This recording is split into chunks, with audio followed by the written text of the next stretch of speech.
ഈ 200 രൂപ നിങ്ങൾക്ക് എടുക്കാം. പക്ഷേ നമ്മുടെ കേരളത്തിന്റെ അവസാന 5 മുഖ്യമന്ത്രിമാരായിരിക്കും പറഞ്ഞു. ഇപ്പോഴത്തെ ആരാന്ന് പറയാ, വി ഡി സതീശൻ ഒരാള്, 1 പിണറായി വിജയൻ, 2 അതിൽ മുമ്പ് ആരായിരുന്നു ആലോചിച്ചോ, 3. സമയം കഴിയാറായിട്ടാ, 30 സെക്കൻഡ് സമയം ഉണ്ടായിരുന്നല്ലോ. ഞാൻ പറയണം, 2 ആളും കൂടെ ആലോചിച്ചാൽ മതി. ഇതിന് മുമ്പായിരുന്നു. ആലോചിച്ചറിയും, ആലോചിച്ചോക്ക്. കേട്ടിട്ടുള്ള പേരുകൾ എന്തായാലും.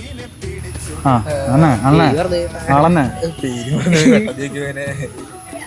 നിങ്ങൾക്ക് എന്തെങ്കിലും അഭിപ്രായം ഉണ്ടോ? അറിയില്ല. അപ്പോൾ തോൽവി സമ്മതിച്ചു. ഓക്കെ. എടാ, നമ്മുടെ സോൾട്ട് മാംഗോ എന്നുള്ളൊരു ആപ്പ് ഉണ്ട്. ഈ ആപ്പിൽ നിങ്ങൾക്ക് ഫ്രീ ആയിട്ട് ക്വിസ് കളിക്കാം, നിങ്ങൾക്ക് സർവേകൾ അറ്റൻഡ് ചെയ്യാം. അതായത് നിങ്ങളുടെ അഭിപ്രായങ്ങൾ ഷെയർ ചെയ്യാനുള്ള ഓപ്ഷൻസ് ഉണ്ടായില്ലേ, അതിനൊക്കെ നിങ്ങൾക്ക് അങ്ങോട്ട് റിവാർഡുകൾ കിട്ടും. ആ റിവാർഡ്സിന്, ആ കോയിനുകളെ നിങ്ങൾക്ക് ആമസോൺ, ഫ്ലിപ്കാർട്ട്, പ്ലേ സ്റ്റോർ പോലുള്ള ഗിഫ്റ്റ് കാർഡ്സ് ആക്കി കൺവേർട്ട് ചെയ്യാൻ പറ്റും. ഫ്രീ ആപ്പാണ്. നിങ്ങളത് യൂസ് ചെയ്ത് നോക്കിയോളൂ. നിങ്ങൾക്ക് ഇതേപോലത്തെ കുറേ ഇൻഫർമേഷൻസ് അതിൽ നിന്ന് പഠിക്കാനും പറ്റും. ഓക്കെ.